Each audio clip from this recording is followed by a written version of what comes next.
Hey guys, VaulSC here. Hope that you're having a good week. Well, so we had a pretty big COVID lockdown in my city, not really able to play people in person outside of the house for quite a long time, but restrictions have now come down, and I invited my buddy Matt around recently to play a game of Infinity. So we're just going to go through that today. It's going to be Frostbyte, and it's going to be Svalarheima, the Winter Force sectorial of Pan-Oceania, up against the good old Nomads. So, why don't we just dive into it? This is on my buddy Rob's terrain, by the way. This is the house that I live in, but my buddy who also lives with me has a bunch of this terrain here, so we've set that up, as you can see from the photograph. There's a few different shots of this, so this is like from the side on of the table, and this is from the Nomad deployment zone, and this is from the other side. So there you go. Before we jump into that, just quickly about the mission. So this is Frostbyte. Often comes down to really having the material advantage near at the end of the game. It used to be the matter of having only your data tracker in the exclusion zone and your opponents not being in there, but now it's actually more about army points within the zone, so that has changed. Still a very, very good mission to go second on because obviously you can just wait and wait and wait and wait, and then you just move in and kill whatever stuff they have in the exclusion zone, and you've got more army points. But with N4 shaping up the way it has been, sometimes going first is good if you think you can get around your opponent's low model count or any problems with the map, and your list may be really geared around going first, so that's also not a bad idea.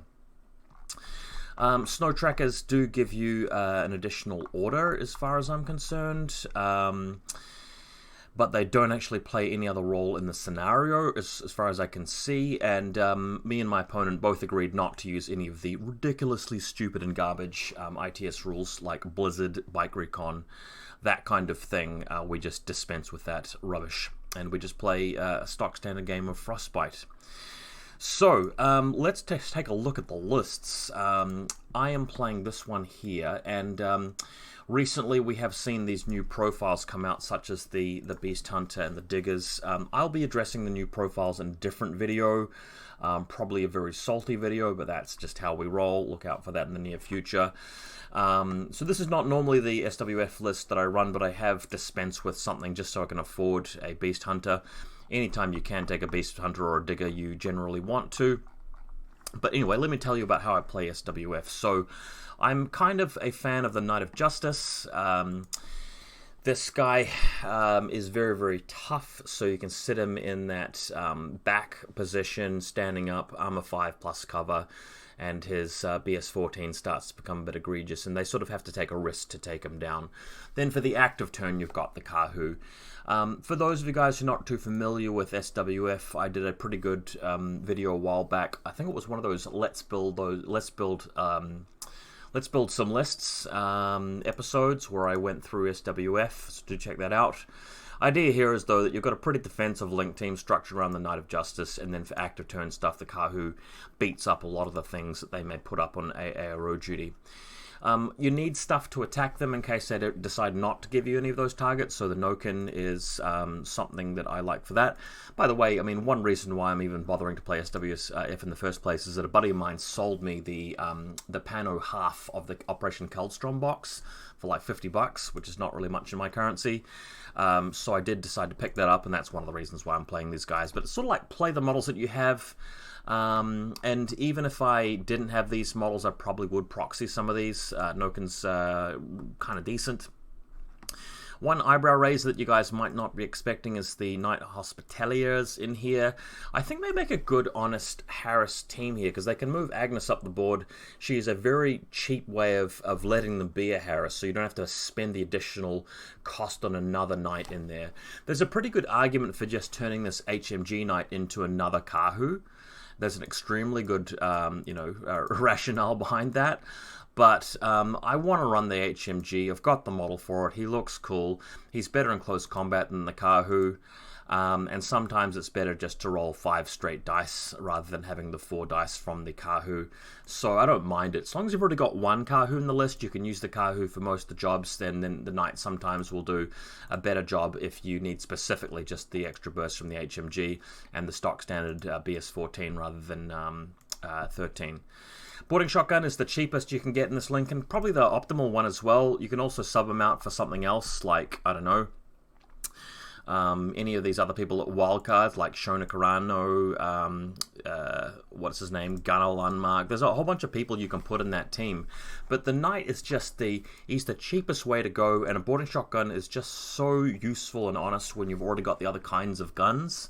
And having 2 wounds is kind of better in a lot of cases compared to some of the other wildcards you can pick in there. And then Agnes, as I mentioned, she's the specialist. She's at least willpower 13, which Pano kind of needs. And being able to join these guys helps you to rein in the cost of them. Group 2, pretty self-explanatory. Liang Kai, I don't know if I always want to take him. Sometimes I prefer to take like a cheap Noken Fort Observer or something like that, but I've just been painting the model for him recently, so I wanted to have him in there. And Peacemaker, you definitely need something else which can attack if your opponent's just hiding from your Kahu after deployment. And he's also quite a useful deployment zone defender with that additional orc spot there and his own shotguns, so that's why this guy pretty much always makes it to the list. My opponent, this is just a rough approximation of what I think that he took. I can't quite remember the specifics of it. He told me that he just wanted to try out some Nomad stuff that you don't normally run in vanilla Nomads. As we know these days, vanilla Nomads is always, you know, the Puppet Bots, Uberfall Commandos, the Morans, Jazz and Billy, usually a Salamander or something like that. It's just kind of solved now. Not very interesting to build Nomad lists, but he's wanted to have a crack at a different version of it, so here's what you've got. This is mostly built around the Vostok being buffed up by the Salyut Hacker and repaired by the Evader Engineer. Pretty cool. For longer range, you got the Kriza Borak, and then everything else is pretty much self-explanatory, normal Nomad stuff. Here's trying out the Beast Hunter camo version, a more expensive version of what I've taken, but no diggers, and diggers really are the new wonder drug, so to speak. But anyway, enough about that. Let's get into this game. So, my opponent is taking the first turn, interestingly enough. So I picked the table side that I wanted. This is his deployment zone you're going to be looking at here. So let's just take a quick look at this. This is a table which is really more about the appearance than really good, solid, practical Infinity play. Although Infinity was first invented to be a game which has a lot of these sort of tall buildings and a lot of verticality, now that we're in N4 and a lot of stuff has sort of power crept its way through the game, one reason why it's not really great to have competitive games on tables like this is just that it helps Nomads so much from having just the Nomads on top of buildings, and there are some factions which do well with this sort of terrain setup and some which just really don't. So try to avoid having this much terrain and this much, you know, sniper towerage stuff. It probably could lose, you know, a few of these taller buildings, just have more scattered terrain, if I'm being honest with you. Okay, so my opponent, he's got a little Morlock here, which I believe rolls up regeneration, if I recall correctly, and there's a Palbot in the building, or a Zond bot with a Dactari in the background there. His Salyut back in the deployment zone, getting ready to buff up his Vostok. To the center of his deployment zone here. That interventor on the roof is pretending to be a Moran. It's just a proxy. Then you've got, I think, Jazz and Billy. This is the Billy bot further down. This Camo Marker is representing his Beast Hunter, just sitting in the top of this little clock tower, bell tower kind of area, which is fun. Pretty big fire lane covered by him. And then at the back, you've got his Lieutenant and Jazz herself, the Evader in the background down the street, Jaguar. I think that's the Liberto on the top left of the picture. Close-up of our Jaguar, and you can see another camo marker out the midfield. That is a 0 Killer Hacker, I believe. Left-hand flank, that is the Liberto plus a mine, and then on the roof you've got a prone Moran getting into position with a Crazy Koala, I think, in the building somewhere. This is me on the left-hand flank. You've got basically everybody deployed right back. My whole game plan here, you know, loving the fact that I've got second turn. My whole game plan is really just to sit back and defend and wait for him to waste orders coming into me, and then find some way to push into the midfield, which shouldn't be too hard with my big link. Liang Kai, Peacemaker, Noken. I've got a few different options which are kind of short range to just punch into the middle, so feeling pretty confident. So this is the Harris team spread out. The only one standing up and ready to take arrows is that knight with his HMG. And although this is going to be, you know, an underdog, it's not going to be a good arrow against a Kreezer or a Vostok. I'm okay to let him get dropped unconscious because I'll hopefully revive him with this little Pelbot nearby. And I want my opponent just to spend orders shooting at me and not really rushing into my deployment zone getting a lot of kills. Like taking down one knight, which I can revive, is fine with me. So a bit more of a close-up on our friend here. That Fusilier is actually representing Agnes Ferreira. It's not actually a Fusilier. She is part of the Harris with the Knights, just so you know. This is the main link team at the back here. So we've got the Feuerbach Kahu. You can't see my conversion very well, but I'm pretty sure I posted a picture of it in on social media. Just tucked into cover. We need to keep that piece for later because it's going to be an active turn shooter most of the time. I don't want to give him a chance to like get lucky and just snipe it with a Kreezer. Even though the Kahu's brilliant at firing arrows, you don't want to lose it. It's only got one wound. So Walker on top of the building, a couple of Fusiliers at the back. I believe the Lieutenant is the guy here pointing his finger or pointing his gun. This is the rest of the link team, so the Knight of Justice is doing the aero job just because he's the toughest and he is the most resilient, but we've also got a Doctor's Pelbot right at the back there to just creep up and revive him if he gets knocked unconscious, but everybody else is just positioned around him and spaced out so as to not be blown up by a some sort of template, right? This chappie here in the building is a model I painted recently from the Kelsdrom set. It does not represent a Traumadoc normally, but I'm deciding to use it to represent the Traumadoc in this game. Even though I have the Traumadoc model, this guy's just, you know, he's just a cooler looking model, so that's what's controlling those two Pelbots. This miniature right here is a throwback model. It used to be part of the Guild Ball range. I've repurposed it as a Beast Hunter, and that's the mine that it's deployed there with Liang Kai on the right. Fugazi, extreme right-hand side, just to watch for any sort of Carlotta or anything like that coming on the side. And then inside this building here was where I was going to put that Peacemaker. Can't quite remember. This is his HVT on the left-hand side of the map. My HVT is on my left-hand side of the map, so they're on opposite sides of the map. You can also see the Noken sitting at the back right here. He's going to be the Snow Tracker. Really, the Noken could deploy in all of these fancy buildings and on the rooftops and stuff with his forward deployment, but there's an exclusion zone, so I'm a bit limited, and secondly, I don't want to put him nearer to the enemy when I'm not having first turn. Sometimes, even though you have the advantage of infiltration or forward deployment, frustratingly, the best way to use it is just to not use it, and that way you keep your piece alive, and then you can move out with a pretty, you know, aggressive, powerful attack turn piece later in the game when it matters for scoring in Frostbyte. That is the more disciplined and restrained thing to do, and just the better thing to do if you want to win more games of Infinity. So my opponent with his reserve trooper adding here a Vostok. And my guy, actually, sorry, he's got a Kreezer over here as well, getting ready to blast me.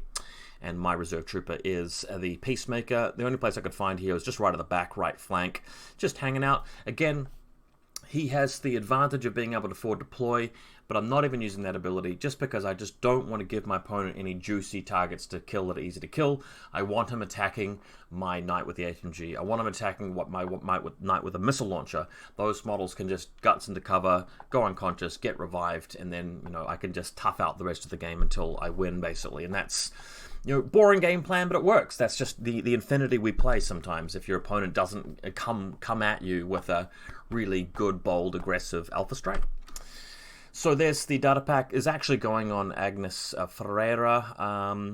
Or did I change it? No, I think I changed it. Yeah, I changed it to this guy by the end of it. So it is on the Noken, and my opponent nominating the Kreezer for that Snow Tracker role.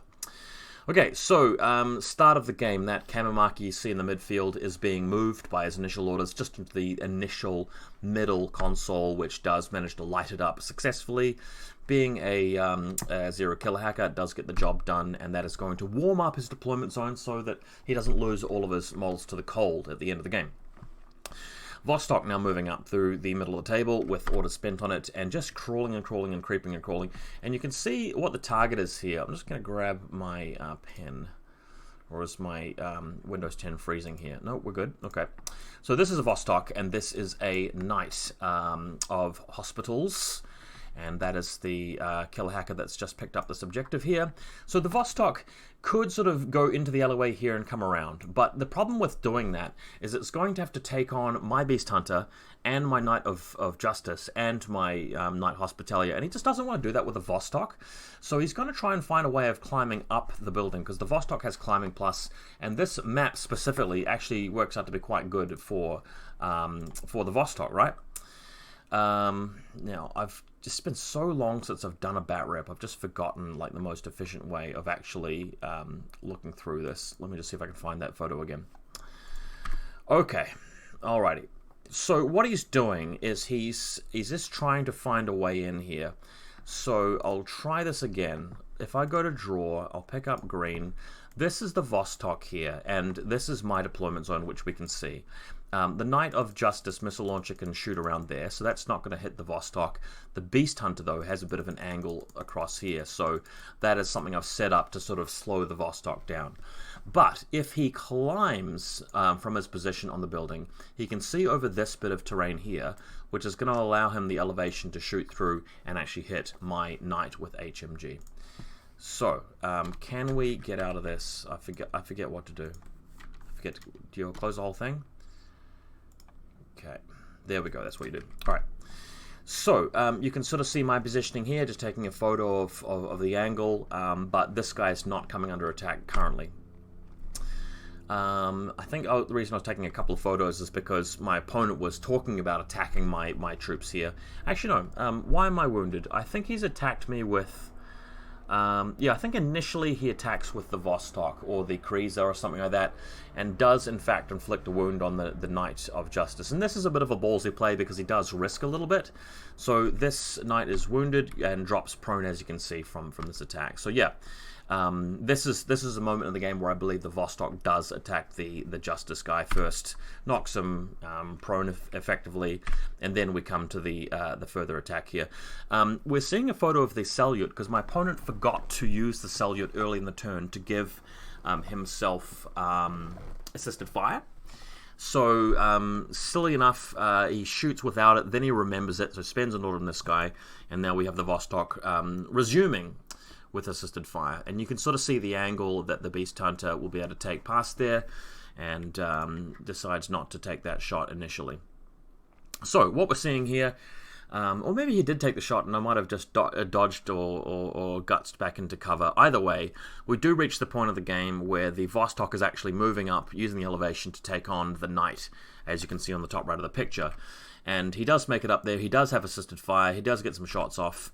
And what does happen is he actually does render the Knight unconscious, which is pretty good shooting from him. The Knight's pretty good in cover. He's got decent ballista skill. He's got decent ability to dodge, but I completely flubbed it. And that Knight does go unconscious. So he does move his Vostok up on top of this building, which is a great place for him to be, and it's a very good play. One of the better plays he could have made, because I don't really have much that can come after the Vostok, and the Vostok's got a repeater. I don't have any hacking in my army. I have a lot of hackable stuff in the army. He's got Jazz and Billy, so this is kind of a, bit of a nasty play to make, and you can sort of see why a table like this can favor Nomads a bit more than a faction like Svalarheima Winterforce, if you guys can appreciate that. Alright, so we have some repositioning from our Moran friends, and over here as well, just tucking into positions, getting into better spots, getting into the exclusion zone for later, and our Liberto model also repositioning as well. And then it's on me. So after thinking about it for some time, I was carefully eyeballing, the situation with the Vostok, and I decided, look, there's really only one play I can make. Otherwise, the Vostok's going to be able to just move out, shoot at me, and then retreat back to his little nest, his little perch on top of the building every single turn. So I thought, well, look, the Kahu's got climbing plus as well. The Kahu's in a full link team. If I can shoot that Vostok without coming within 8 inches, I won't get hacked, and the Kahu does stand a better chance of beating the Vostok. He's got MSV1, which helps. So the whole team is shunting forward with the help of NCO. We'll reach the edge of this building here. The Kahu will just climb directly up like this, and we'll eventually get to a point where, and I'm just going to try and edit this.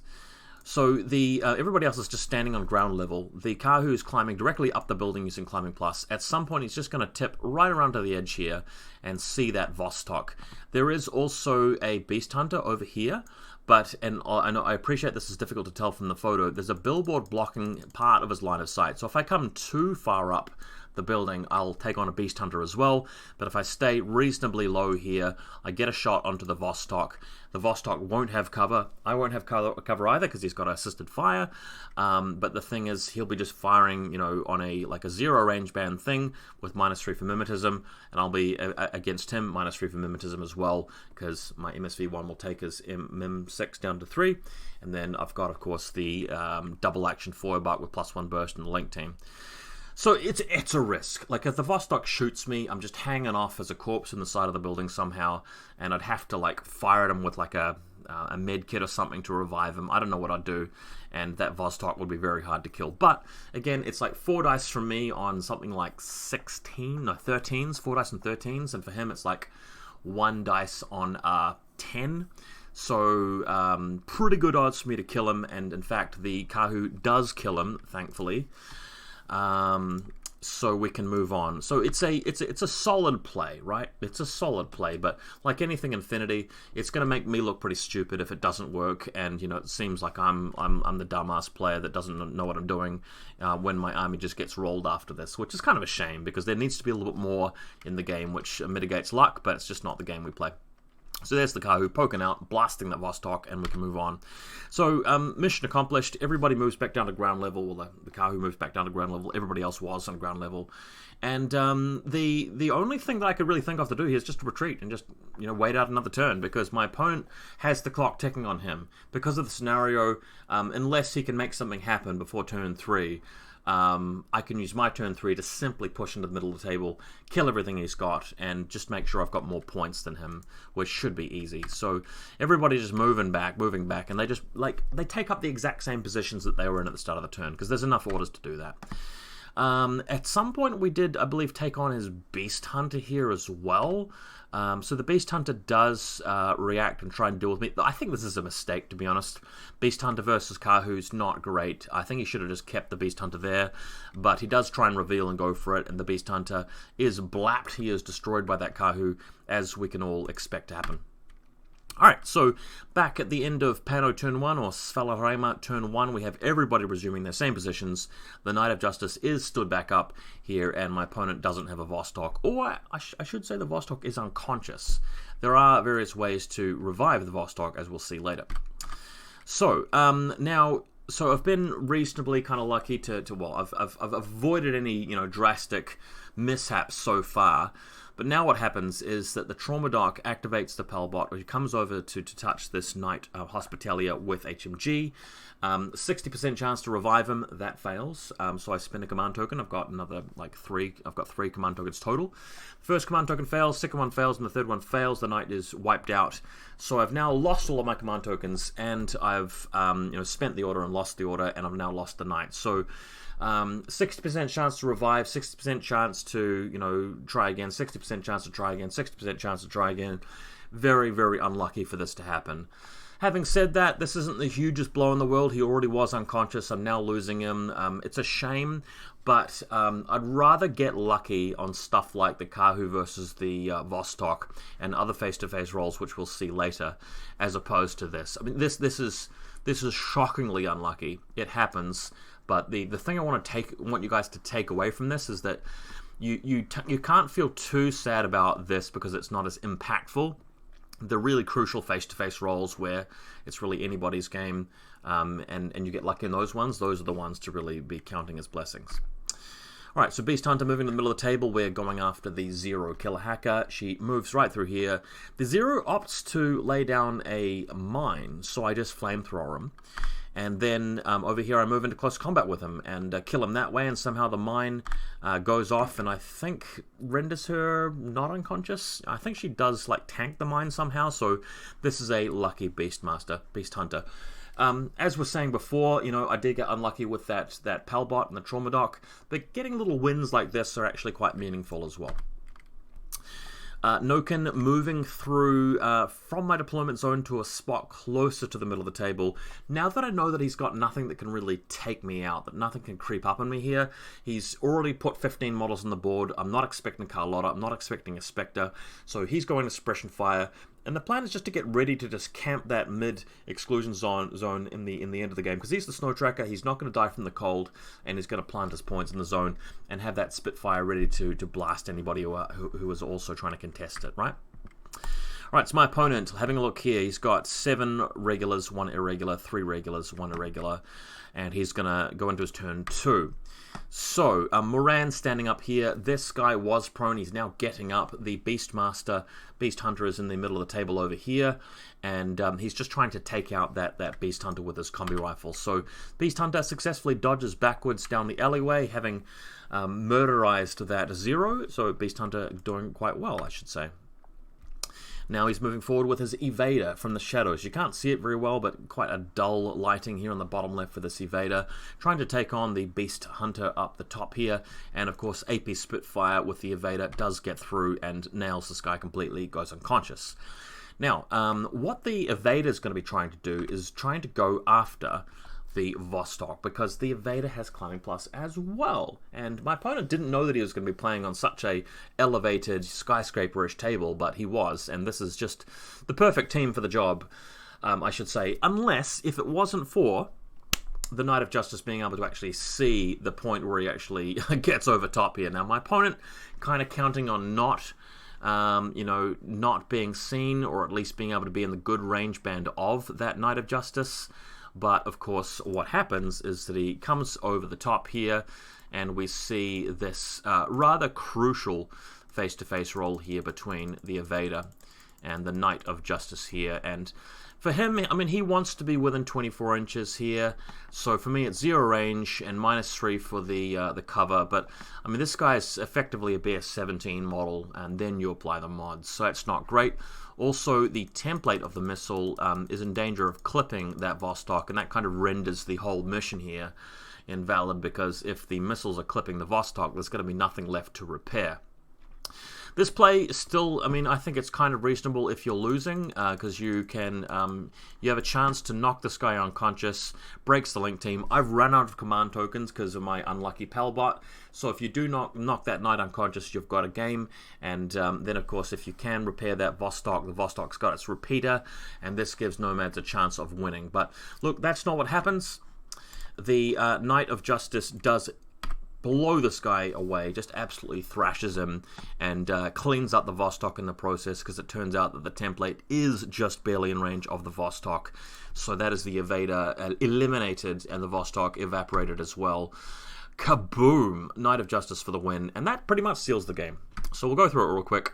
We do have a little dude out here throwing a smoke. Kreese has managed to get around, just trying to get into good range band to take on the Knight of Justice again. Just taking him on with the HMG, not really getting the job done there either. Knight of Justice able to sneak away. And then, of course, you have Agnes Ferreira moving out through the middle of the table. Her main thing is just to press the button. That's all I need to do in turn 2. I do not need to do anything else, because once the deployment zone is warmed up, I'm absolutely going to have more points than my opponent. So that's 3 objective points. And then, you know, whatever he puts in the middle of the table, I'm going to be able to kill. So everybody else just moving forward, preparing to get into the right spots. Agnes has moved up, pressed the button, she's come back now. My opponent has very little in the way of stuff to attack with. Everybody else is just camping. We've got the Feuerbach here ready to look down the street. I believe the Kreese got exploded by a missile. So yeah, not much you can do. This is the conversion, by the way. I know you can't see it in a lot of detail. It's the Kahu Feuerbach, modeled from a Securitate Feuerbach plus the Valkyrie head. We have a Palbot in the street as well for some reason. Oh yeah, the Palbot moves out and revives the Beast Hunter. It's just, I didn't have anything else to do with my group 2 orders, so Palbot moving out and bringing that Beast Hunter back, baby. Okay, Warcore jumping up a level just to reposition, getting annoying. And the Beast Hunter moving back, planting a mine in the middle of the table. And then we have my opponent just measuring out to try and take on the Knight with something rather, I think like a Moran combi rifle, which doesn't exactly work. He also has a Liberto moving around through here. Very weird angle photos, but there you can see something trying to shoot at my beast hunter there. Not super effectively. I think it's a Liberto just planting a mine somewhere. We've got Jazz moving up to try and shoot at me with an SMG, but just like, I'm flicking through these photos just because there's not much more that can be done. I mean, the end of the game is just a knight and an Oaken in the deployment zone, so that's pretty much it. Hope you guys enjoyed this quick little bat rep. Just remember, Frostbyte is a mission where you kind of need to either be going second or have something decent that can attack. And if you find yourself in the position where you know that your opponent is, there's a timer on them, they have to kill you, try and play conservatively. Just set up what you can to defend and be prepared to counterattack for the later in the game is usually the best way to go. We're also not seeing the best of Nomads here. Obviously, the optimal Nomads lists do have such things. They have the puppet bots, they have the Uberfall commandos, which are usually much better at just getting around a lot of these defenses you'd see here and absolutely crushing me. Cool, well that was it guys, I'll end it there. Hope you guys have a good afternoon or evening or whatever time it is.